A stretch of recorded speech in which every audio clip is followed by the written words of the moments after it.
Le service de communion en ligne est-il biblique? Cette question est devenue pertinente lors de l'apparition de la Covid-19. Nous avons vu des églises se rassembler chez elles et regarder les services en ligne pour éviter la propagation de la pandémie. De nombreuses églises ont continué à se réunir en ligne avec autant que possible leur activité habituelle, y compris l'observance de la communion. Certains croyants se réconfortent du fait qu'ils peuvent toujours participer à la Sainte Seine à la maison. D'autres mettent en question la validité de la cérémonie lorsqu'elle est menée en ligne avec des participants aussi séparés qu'eux. La communion comporte deux aspects. L'un est l'aspect congrégationnel et le second est l'aspect personnel. Les deux sont importants. Bien sûr, lorsque ces instructions étaient écrites, la technologie pour la communion en ligne ou virtuelle n'était pas disponible. Les premiers chrétiens se réunissaient souvent chez eux, mais pas parce qu'une pandémie menaçait la vie des membres de l'Église. Aujourd'hui, les églises qui optent pour un service en ligne se soucient de la sécurité et du bien-être de leurs membres.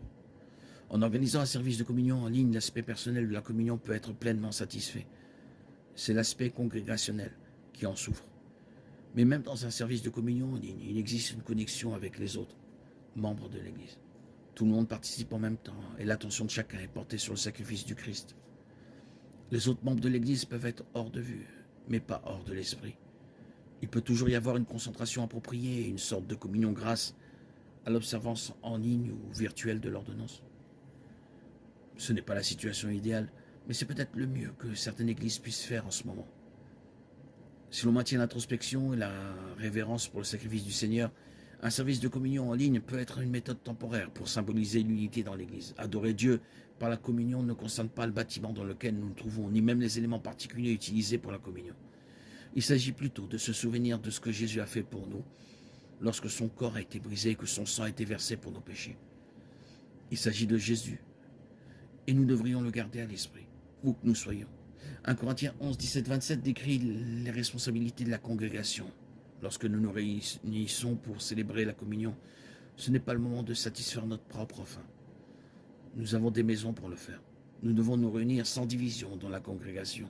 L'observance doit être ordonnée. Notre congrégation doit se concentrer sur ce que Christ a fait pour nous. Le côté personnel de la communion est abordé dans 1 Corinthiens 11, 28, 29. Celui qui participe à la table du Seigneur doit s'engager dans un examen de conscience et se concentrer personnellement sur le sang et le corps de Jésus.